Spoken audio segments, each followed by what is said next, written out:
যেমন ধরেন যে আজকে ছাড়ছে যে আমার মেয়ের পেটে বাচ্চা এসে। আমি ছোট মানুষ হিসেবে একটা ভুল করছি। আমি বুঝিয়ে টুঝিয়ে মাছ খুলিয়ে তার আমি শিশুটার বক্তব্য নিচ্ছি।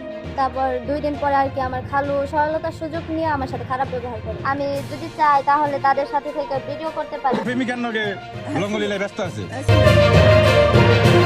গাজীপুরে খালু ভাগ্নির বিতর্কিত ঘটনা এবং নারায়ণগঞ্জে 5 দিনের অবস্থান নিয়ে এবার এক নতুন মোড়। যারা আমার এই ভিডিওটা ছাড়ছে বা ভিডিওটা করছে, কেন আমার এই ভিডিওটা ছাড়া হইলো? ঘটনার ভিডিও সোশ্যাল মিডিয়ায় ভাইরাল হতেই চরম বিপাকে পড়েছে পরিবারটি। যে আজকে ছাড়ছে যে আমার মেয়ের পেটে বাচ্চা এই মেয়ে তো মনে করেন এত বড় কাজ করে নাই। আর ভুক্তভোগী তরুণী সামাজিক চাপে দিশেহারা। নিজের ভুল স্বীকার করে তরুণী বলেন, আর কি আমি ভয় পায়া সবকিছু স্বীকার করে নিচ্ছি। পরিস্থিতির শিকার হয়ে ভুল করেছি, কিন্তু ব্যক্তিগত ভিডিও ছড়িয়ে আমার স্বাভাবিক জীবন শেষ করে দেওয়া হলো। এই ভিডিওটি আপনারা যেভাবে হোক ডিলিট করে দিবেন। পরিবারের দাবি, ভিডিও না ছড়াতে একজন কন্টেন্ট ক্রিয়েটরকে অনুরোধ করা সত্ত্বেও তা ইন্টারনেটে ছড়িয়ে দেওয়া হয়।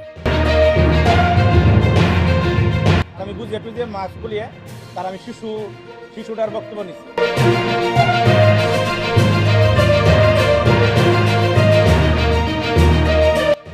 ব্যক্তিগত জীবনের এই ভিডিও যারা উদ্দেশ্যপ্রণোদিতভাবে ভাইরাল করেছে তাদের কঠোর শাস্তির দাবি জানিয়েছেন ভুক্তভোগী। কে আনছে তাদের বিচার চাই আমি।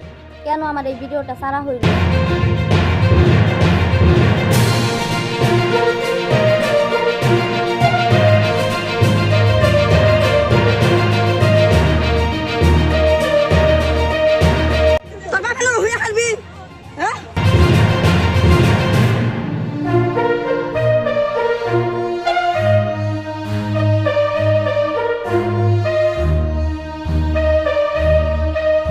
আমার খালামণির বাসায় না নিয়ে যায়, আমাকে অন্য একটা বাসায় নিয়ে যাইতেছে।